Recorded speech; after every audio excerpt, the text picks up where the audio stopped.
The moment the front door clicked shut, my entire world shattered into pieces. I stood in my sister's living room, listening to the taxi pull away from the curb. Brooke and Jared were gone, off to their Caribbean cruise, 5 days of sunshine and umbrella drinks while I babysat their daughter. I turned around with a smile, ready to ask Nola what she wanted to do first. Maybe we could bake cookies, watch a movie, read together like we always did. But Nola wasn't reaching for her iPad. She wasn't typing out a message for the text-to-speech app to read aloud. She was just standing there, staring at me with an intensity I had never seen in her 8 years of life. And then my niece, the child I believed was born mute, the little girl who hadn't made a single sound since she was a toddler, opened her mouth. "Auntie, don't drink the tea Mom made. She plotted something bad." Her voice was clear, perfect, like she'd been speaking her whole life. My blood turned to ice water in my veins. Let me back up about 6 hours because I need you to understand how I got here,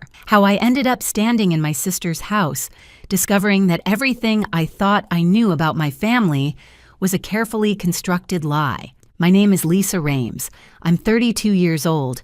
I work as an accountant at a mid-sized firm in Columbus, Ohio. Exciting stuff, I know. While other people dream about exotic vacations and romantic adventures, I dream about perfectly balanced spreadsheets.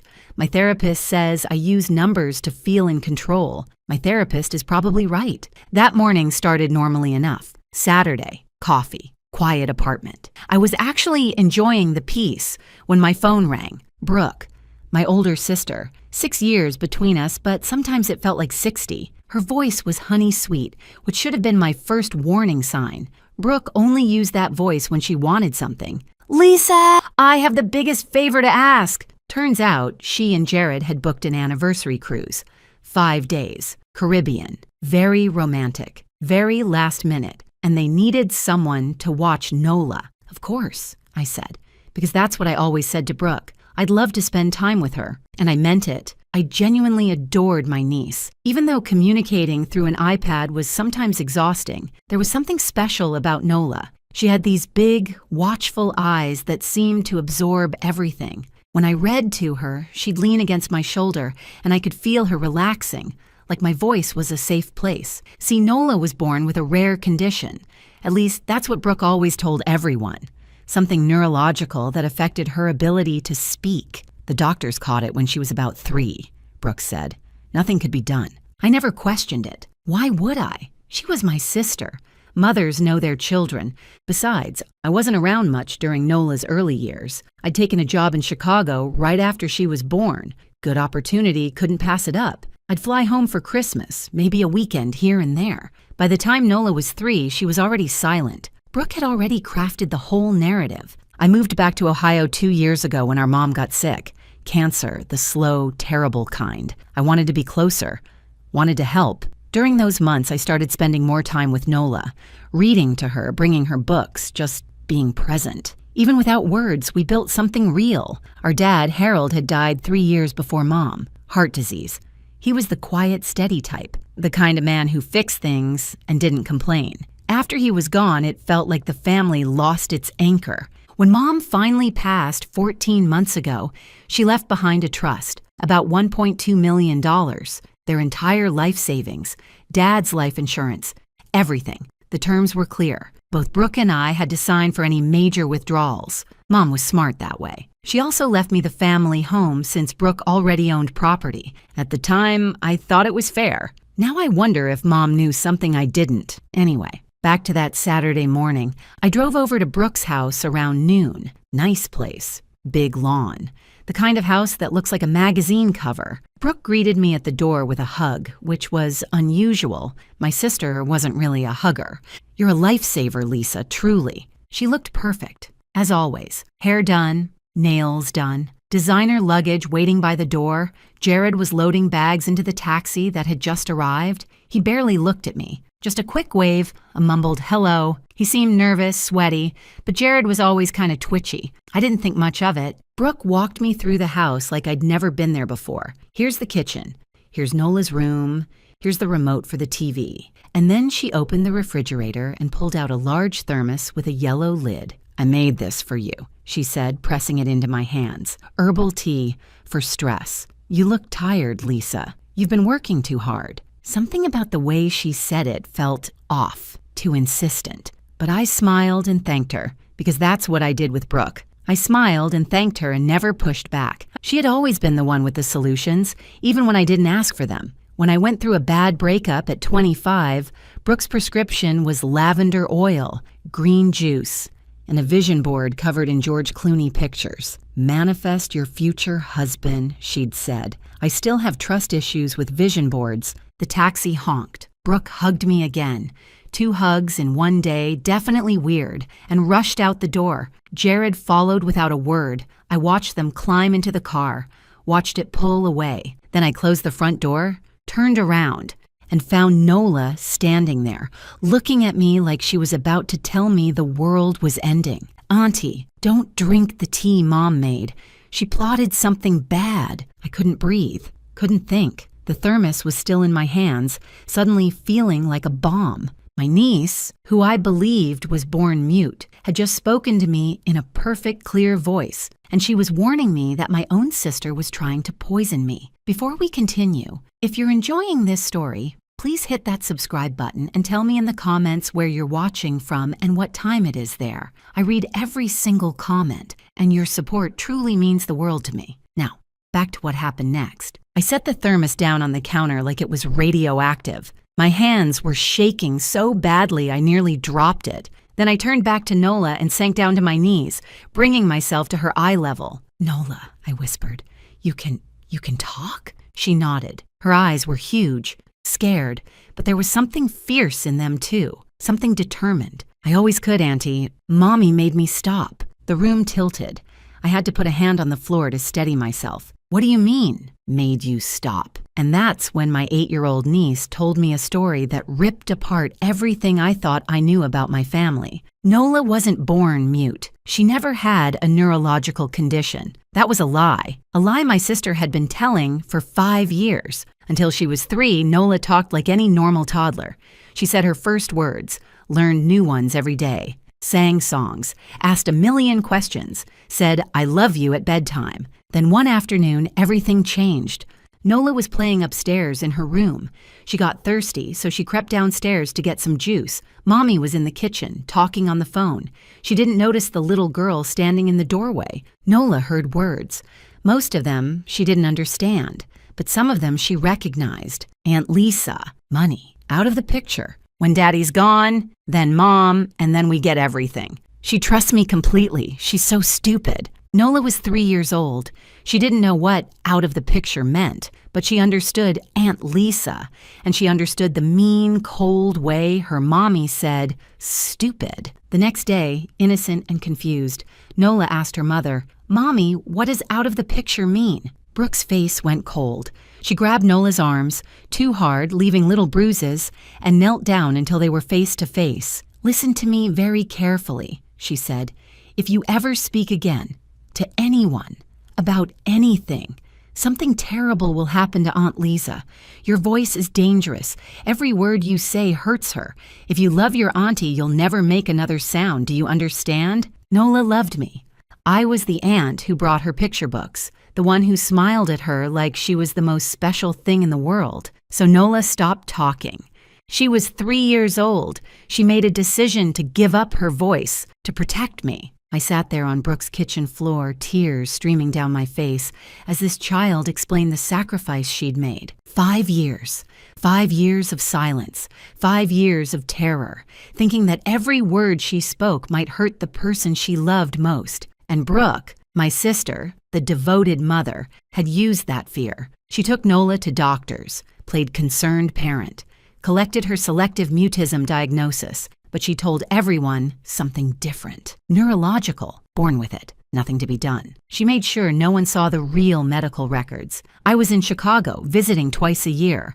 I had no reason to doubt my own sister about her own daughter. That crystal plaque on the mantle caught my eye. Mother of the Year. Brooke won it from the community center 2 years ago. Everyone praised her patience, her dedication to her special needs child. I suddenly wanted to throw that plaque into the sun and watch it burn. "What else do you know, sweetheart?"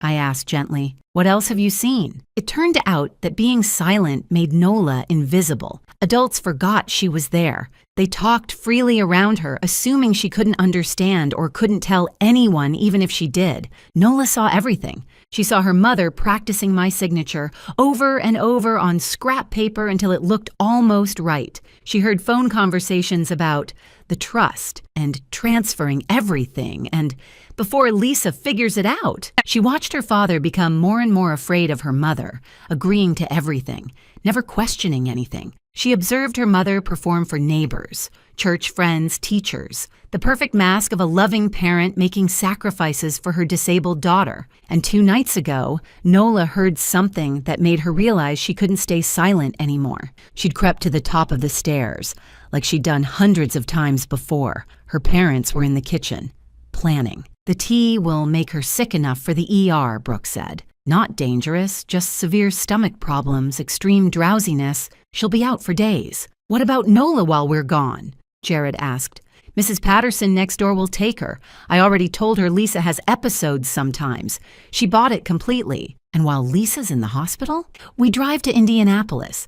There's a lawyer there who doesn't know her. I have all the forged papers ready. We transfer the entire trust to my name. By the time Lisa recovers, it's done. She'll never be able to prove anything. No cruise, no Caribbean vacation. Just a scheme to poison me, forge my signature, and steal over $1 million. My own sister. I pulled Nola into my arms and held her tight. This brave, incredible child. She carried this weight for 5 years. She watched her mother lie to everyone, and when it truly mattered, she found the courage to break her silence. You saved me, I whispered into her hair. You know that, right? You saved my life. She hugged me back, small arms fierce around my neck. I couldn't let Mommy hurt you, Annie, not anymore. I looked over at the thermos sitting on the counter, innocent looking, yellow lid, homemade tea from my loving sister. Evidence. My tears stopped. Something cold and focused settled in my chest. Brooke thought she had 5 days to steal everything. She thought I'd be lying in a hospital bed too sick to stop her. She was very, very wrong. The first call I made was to Gwen Mercer. Gwen and I met in college. She went into nursing, I went into accounting. Different paths, but we stayed close. She was the kind of friend who showed up with ice cream during breakups and told you the truth even when it hurt. I trusted her completely. She answered on the second ring. Lisa, what's up? Gwen, I need you to come to Brooke's house right now. Something happened and I can't explain it over the phone. Please, just come. Something in my voice must have scared her. She didn't ask questions. On my way. 40 minutes later, she was at the door, still in scrubs from her shift, hair pulled back in a messy ponytail. She took one look at my face and pulled me into a hug. Talk to me? So I did. All of it. The tea, the scheme, and Nola, sweet, silent Nola, who had spoken for the first time in 5 years to warn me. When I finished, Gwen was quiet for a long moment. Then she looked over at Nola, who was sitting on the couch watching us with those big, serious eyes. Gwen walked over and knelt down in front of her. You're the bravest kid I've ever met, she said softly. You know that? Nola almost smiled. Gwen stood up. All business now. Okay, first things first. That tea needs to be tested. I know someone at the hospital lab. She can run a rush analysis tonight. If there's anything wrong with it, we'll know by morning. She pulled on latex gloves. She actually had some in her purse, because of course she did, and carefully took a sample from the thermos, sealed it in a small container. What kind of person poisons tea? She muttered, shaking her head. I always knew Brooke was off. Remember when she told you that haircut made your face look less round? That wasn't a compliment. That was psychological warfare in sister format. I almost laughed. Almost. Now, Gwen continued, what else do you have? There's got to be more evidence if she's been running this scam. I looked at Nola. Honey, you said you know where Mommy keeps important papers? She nodded and climbed off the couch. In the office. There's a locked drawer. I know the code. How do you know the code? I watched her type it. Lots of times, she never noticed me. A small, sad pause. Nobody ever notices the quiet kid. She led us to Brooke's home office, a neat, carefully decorated room that looked like it belonged in a magazine. There was a large desk with a computer, filing cabinets, and one drawer with a digital lock. 0315, Nola said. March 15th, their wedding anniversary. Of course. Brooke would use something sentimental. Made her feel clever. I punched in the code. The drawer clicked open. What we found inside made my stomach turn. First, bank authorization forms with my signature. Except it wasn't my signature. It was close. Really close, but I could see the difference immediately. The loop on my capital L was wrong. Anyone who knew my handwriting would notice. Brooke had practiced, but she wasn't perfect. Second, bank statements from the trust account. 14 months of activity. Withdrawal after withdrawal, always in amounts under $15,000, just below the threshold that would trigger automatic reporting to federal authorities. Brooke had done her research. The total, roughly $180,000. Gone. Stolen by my own sister, while I trusted her completely. Third, printed emails between Brooke and an attorney in Indianapolis named Warren Drucker. They discussed emergency transfer of trust assets and referenced my mental instability and inability to manage finances. The meeting was scheduled for day 4, exactly when the cruise was supposed to be in full swing. Fourth, and this one nearly broke me, a file labeled Lisa Mental health concerns. Inside were pages of notes in Brooke's handwriting, dated entries describing my erratic behavior, my depression, my paranoid episodes, complete fabrications, all of it. She was building a paper trail, preparing to paint me as mentally unfit in case I ever challenged the fraud. My own sister was planning to call me crazy, to destroy my credibility, to take everything and leave me with nothing, not even my reputation. Gwen photographed every single document, every page, every date. This is premeditated fraud, she said grimly. This isn't some impulsive thing. She's been planning this for over a year. I was already organizing the information in my head, accountant brain kicking in, dates, patterns, the amount withdrawn each month, the signatures that didn't quite match. Numbers don't lie. And these numbers told a very clear story. Then Gwen's phone buzzed. Her contact at the lab, working the overnight shift, had rushed the T-analysis. The results, a concentrated combination of a powerful laxative compound and a sedative herb, not lethal, but absolutely incapacitating. Anyone who drank it would be violently ill and barely conscious for 48 to 72 hours. Hospital-level sick. Exactly like Nola said, Brooke wasn't trying to kill me. She was too smart for that. She just needed me out of commission long enough to steal everything. I thought about my emergency savings account, $8,000 tucked away in a separate bank that nobody knew about. A financial advisor told me years ago to always have walk-away money. I'd followed that advice quietly, never mentioning it to family. Now that money was going to fund my fight. Sometimes boring financial planning saves your life. There was one more call to make. Kevin Calloway. We were in the same study group in college. He went to law school while I went into accounting. Now he was an assistant prosecutor in Franklin County.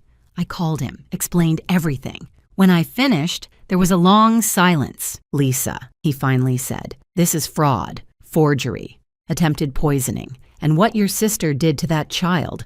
Coercive control, psychological abuse. That's serious, very serious. What do? You let me handle the legal side. I'll coordinate with local police and reach out to the FBI. This crosses state lines, which makes it federal. We'll contact the Indianapolis lawyer, too. He might be an unwitting participant, or he might be in on it. Either way, we find out. And Brooke, she can't know you're onto her. If she gets spooked, she could disappear with whatever money she has access to. You need to make her think her plan is working perfectly. I looked at the thermos, still sitting on the kitchen counter. I had to pretend I drank it. Pretend I was sick, pretend I was helpless and incapacitated while my sister drove to Indianapolis to rob me. 3 days of acting. The performance of my life. I can do that, I said, and I meant it. Day 2. Time to become an actress. I sat in Brooke's living room, staring at my phone. Nola was beside me on the couch, quiet but watchful. Old habits die hard. Even now that she could speak freely, she still observed everything with those careful eyes. I dialed Brooke's number. It went straight to voicemail, which I expected. If she was really on a cruise, she'd have limited cell service. Of course, she wasn't on a cruise. She was in a hotel in Indianapolis, preparing to steal my inheritance. But I had to play along. I made my voice weak, shaky, pathetic, the kind of voice someone uses when they're barely holding it together. Brooke, something's really wrong. I've been so sick all night, throwing up, dizzy. I can barely stand. I think I need to go to the hospital. Nola's okay. Mrs. Patterson can take her if I have to go to the ER. I'm so sorry to ruin your trip. I'll figure it out. I hung up. My hands were steady. My heart was cold. Gwen, who was sitting across from me, gave me a thumbs up. Oscar-worthy performance. Really, the quiver in your voice at the end? Chef's kiss. Thanks. I learned from watching Brooke fake emotions my whole life. 2 hours later, my phone buzzed. A text from Brooke. Not a call. Not a worried voicemail demanding to know which hospital. Not a frantic message asking to speak to her daughter. A text. Oh no. Feel better soon. Don't worry about Nola. Mrs. P is great with kids. Rest up and take care of yourself. See you in a few days. I stared at that pink heart emoji for a long time. My sister might have poisoned me. She was actively planning to steal over $1 million from me, and her response was a cartoon heart and an exclamation point. I've seen people put more effort into responding to a wrong number text. At least throw in a concerned face emoji, Brooke. Show some range. She didn't even ask about the hospital, Gwen said, reading over my shoulder. Didn't ask which one. Didn't offer to come home.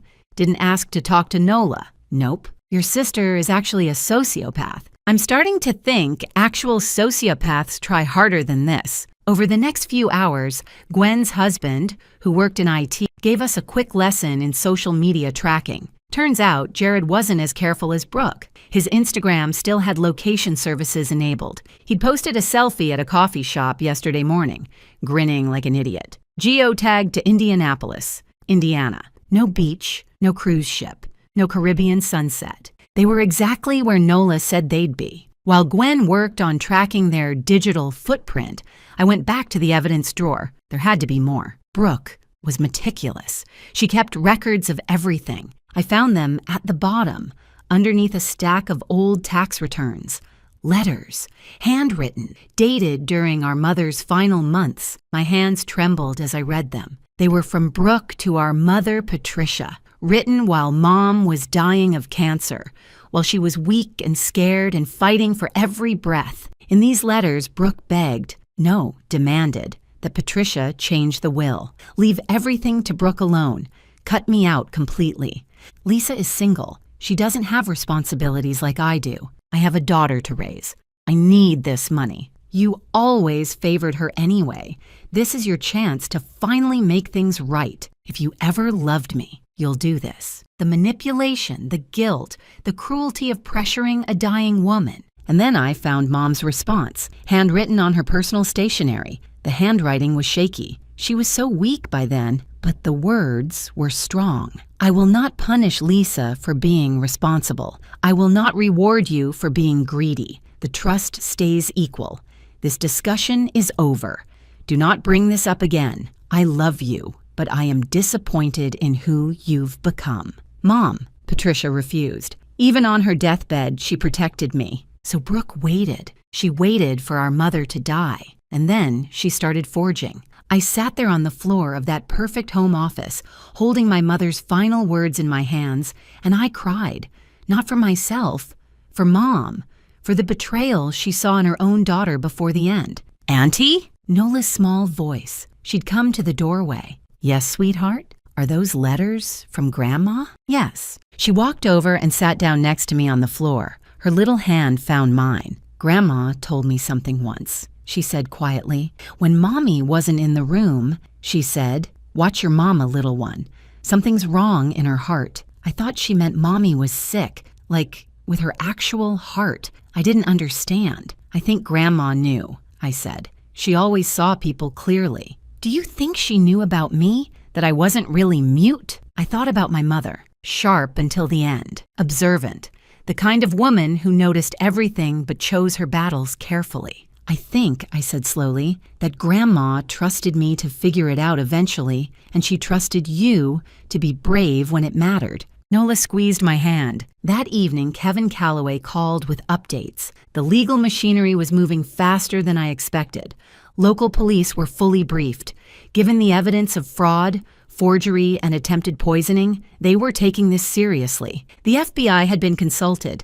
Interstate wire fraud, transferring money across state lines through deceptive means, was a federal offense. Brooke had made this a federal case all by herself. And the Indianapolis lawyer, Warren Drucker, Kevin's contacts had reached out to him. Turns out, Drucker had been having doubts. The signatures on the authorization forms looked slightly off to him. He was already considering canceling the meeting. When authorities explained what was actually happening, he agreed to cooperate fully. The sting was set for day 4. When Brooke and Jared walked into that law office expecting to complete their theft, police would be waiting. "Your job," Kevin reminded me, "is to keep pretending, keep sending sick updates, make her believe everything is going according to plan." So I did. Day 2 text. "Still so sick. The doctor thinks maybe food poisoning. So strange. Nola is being wonderful with Mrs. Patterson." Day 3 text. "Barely keeping water down. So weak. Don't cut your trip short. I'll be fine. Just need rest." Each message, I imagined Brooke reading it, smiling, thinking her stupid, trusting sister was exactly where she wanted her. That same day, Kevin arranged for a child advocacy specialist to take Nola's statement. It had to be done properly, videotaped, with a child psychologist present, following all legal protocols for minor witnesses. Nola was nervous. She sat in a chair that was too big for her, feet dangling above the floor. But when the questions started, she sat up straight. She used her voice, still new, still strange, after 5 years of silence, and told them everything. What she heard when she was 3, the threats, the fear, the decision to stop speaking, the years of watching and listening, the night she overheard the plan about the tea. When it was over, she looked at me through the observation window. "That's the most I've talked since I was 3, she said. "My voice is tired, but it feels good, like I've been holding my breath underwater for years, and I finally came up for air. I wanted to run in there and hold her, but I had to wait. Protocols. When they finally let me see her, I hugged her so tight I probably squeezed the air right back out. 1 more day, I told her. Just 1 more day and this is over." She nodded against my shoulder. 1 more day. Day 4. Indianapolis, Indiana, 10:15 in the morning. Warren Drucker's law office. 3rd floor of a professional building with a nice view of downtown that nobody was going to enjoy today. I wasn't there in person. Kevin set up a secure video feed so I could watch from Brooke's living room. Nola sat beside me, holding my hand. Gwen was on my other side. We watched the lobby camera as Brooke and Jared walked through the front door. Brooke looked perfect. Professional dress, modest jewelry, concerned expression carefully arranged on her face. She was carrying a leather folder, the same one from her office, I realized, full of forged documents and stolen dreams. Jared looked like he was going to be sick, sweating through his nice shirt, eyes darting around the lobby. He knew something was wrong with this whole scheme. He'd always known, but he was too weak, too scared of his wife to stop it. They approached the receptionist, smiled, gave their names. The receptionist smiled back and led them down a hallway, toward the conference room, where 3 people were waiting. Brooke walked in first, confident, ready to close the deal on the biggest theft of her life. Warren Drucker sat at the head of the table, gray-haired, serious. He didn't smile when she entered, didn't stand to shake her hand. 2 other people sat at the table, a man and a woman, plain clothes, professional. Brooke hesitated in the doorway. "I thought this was a private meeting," she said, that honey, sweet voice again, the one she used when she sensed something was off. Drucker's response was flat. "Mrs. Whitford, please have a seat. These are Detectives Morrison and Park. They have some questions about the documentation you've submitted." Through the video feed, I watched my sister's face, the flicker of confusion, the quick calculation behind her eyes, the decision to brazen it out. She sat down, crossed her legs, folded her hands on the table. "Of course, whatever I can help with. Is there some problem with the paperwork?" Detective Morrison was calm, almost friendly. She asked Brooke to confirm her identity, her relationship to me, her role as co-trustee of our parents' estate. Brooke confirmed everything, smooth, confident. She still thought she could talk her way out. Then Morrison placed 2 documents on the table, side by side. On the left, my signature from the forged authorization forms. On the right, my real signature from verified bank records. Mrs. Whitford, can you explain why these signatures don't match? For just a second, barely a heartbeat, I saw panic flash across Brooke's face. Then the mask slammed back down. My sister has very inconsistent handwriting. She's always been that way. And frankly, she's not, well, mentally. I have documentation about her instability. I can show you. Detective Park cut her off. We've reviewed your documentation. The notes about your sister's supposed mental health issues. He paused. Interesting thing. Her employer describes her as one of the most detail-oriented people they've ever worked with. Her doctor confirms she's in excellent mental and physical health. 3 colleagues provided statements calling her exceptionally stable and trustworthy. The mask was cracking. They don't see her like I do. Family knows the truth. Mrs. Whitford. Morrison's voice was still calm, but there was steel underneath now. We have bank records showing $180,000 in unauthorized withdrawals over 14 months. We have email correspondence with this office discussing emergency trust transfers. We have forensic analysis of your sister's signatures proving forgery. She placed another document on the table. And we have lab results from the tea you prepared. A concentrated combination of sedatives and laxatives, enough to hospitalize someone for days. Jared made a small sound, like a wounded animal. Brooke was frozen. The honey-sweet expression was gone. What was left underneath was something cold and cornered. And then Morrison pulled out a tablet. There's one more piece of evidence we'd like you to hear. She pressed play. A child's voice filled the conference room. Clear, steady, unmistakable. Nola. My mommy told me when I was 3 that if I ever talked again, something bad would happen to Aunt Lisa. She said my voice was dangerous, that every word would hurt her. So I stopped talking.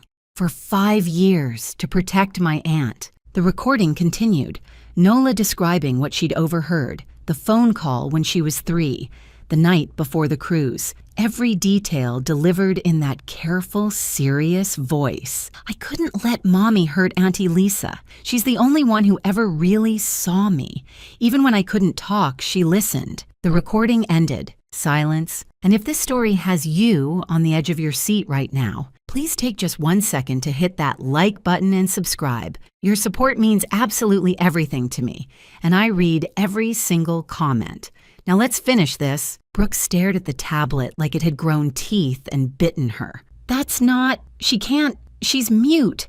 She's been mute since she was 3 years old. She can't talk. This is fabricated. You fabricated. Mrs. Whitford. Detective Morrison's voice was quiet now, almost gentle. The gentleness made it worse. You just confirmed that you believed your daughter couldn't speak, but according to medical records, the real ones, not what you told your family, Nola was diagnosed with selective mutism, a psychological condition, often caused by trauma or fear. She let that sink in. Your daughter stopped speaking because you terrorized her into silence. For 5 years.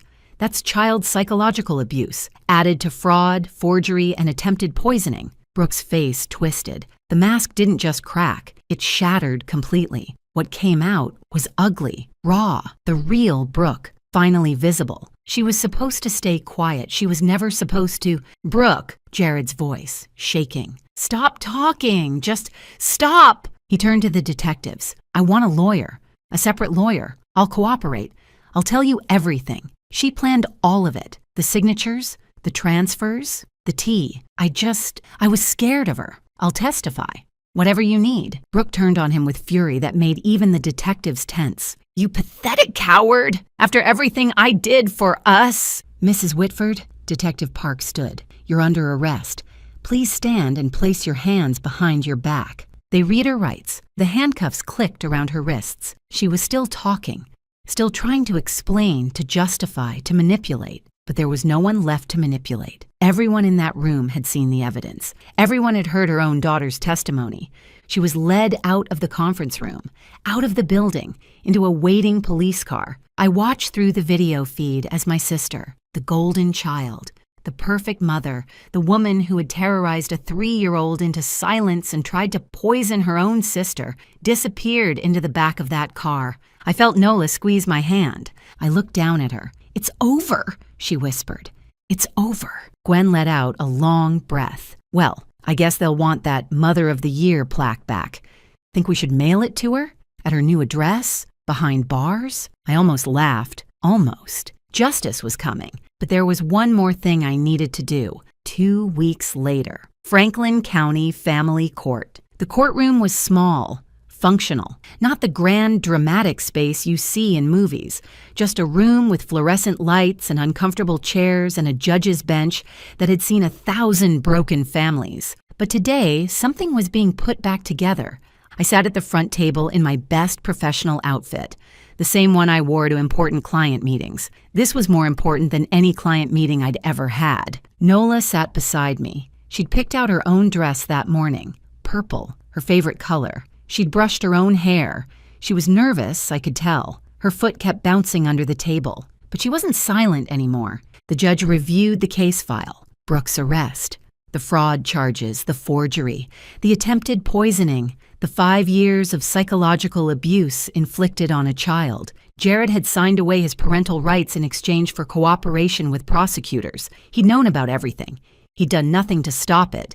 He didn't deserve to be Nola's father, and somewhere in that weak, cowardly heart of his, he knew it. The judge looked up from the papers. He was an older man with kind eyes behind wire-rimmed glasses. "I've reviewed the emergency custody petition," he said. "Given the circumstances, the arrest of the mother, the cooperation of the father, and the extensive documentation of psychological abuse, I'm prepared to rule." He turned to look at Nola directly, not at me, at her. "Young lady, I understand you've recently started speaking again after many years of silence. That took tremendous courage." Nola nodded. She was gripping my hand so tight I was losing circulation.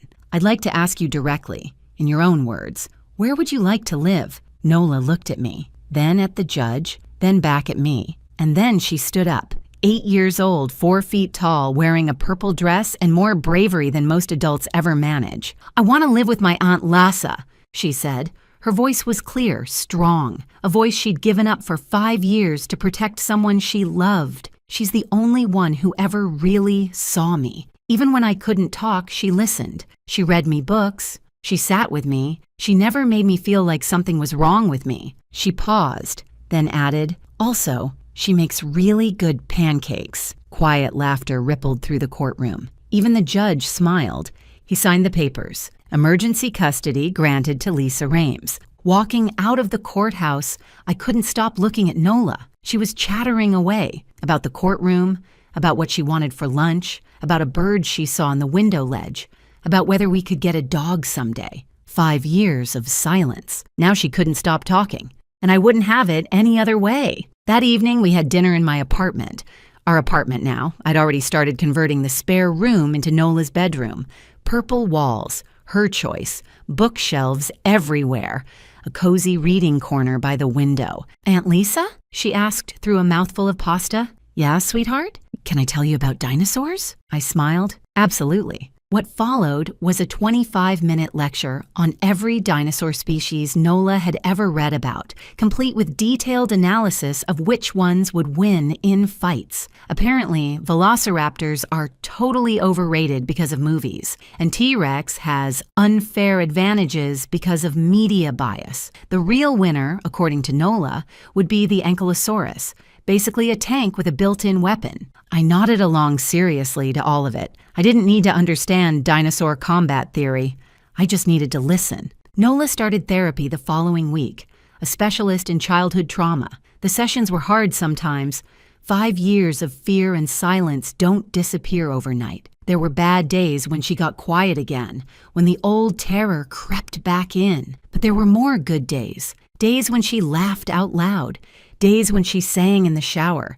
Days when she came home from school bursting with stories about new friends who had never known her as the mute girl, just as Nola. Brooke faced multiple felony charges. The evidence was overwhelming. She took a plea deal to avoid trial. I didn't attend any of the hearings. I had better things to do. The trust fund was frozen and audited. Most of the stolen money was traced and recovered. I became sole trustee, managing it carefully for our future, mine and Nola's. I sold the family home. Too many memories there, complicated ones. I used part of the proceeds to start an education fund for Nola. The rest went into savings. Walk-away money, multiplied. Sometimes I think about my mother, about that letter she wrote to Brooke, standing firm even while cancer was taking her, about the quiet warning she whispered to her granddaughter, something's wrong in her heart. Patricia Rames saw the truth about her own daughter, and even in death, she protected the people who deserved protection. I like to think she'd be proud of how things turned out. Last Saturday morning, Nola and I had breakfast on my little apartment balcony. Nothing fancy, just pancakes and orange juice and early autumn sunshine. Nola was telling me about a dream she'd had, something about a penguin who could drive a car, a castle made entirely of waffles, and a very polite dragon named Gerald, who apologized every time he accidentally set something on fire. It made absolutely no sense. It was perfect. I sipped my coffee and listened, really listened. This is what family is supposed to sound like. Not silence, not lies, not manipulation and fear. Just this, a kid rambling about waffle castles, morning light through the trees, two people who chose each other sitting together, talking about nothing and everything. Nola paused mid-story and looked at me. Aunt Lisa, thank you for listening, for real listening. Even when I couldn't talk, I reached over and squeezed her hand. Always, sweetheart, always. Sometimes the quietest people aren't weak. They're just waiting for someone they trust enough to finally speak. Nola found her voice, and I found my family. Some stories have happy endings. Ours was just beginning. Thank you so much for watching. More of my most gripping stories are already on your screen. Click one now and don't miss the best part. You will love it. See you in the next story.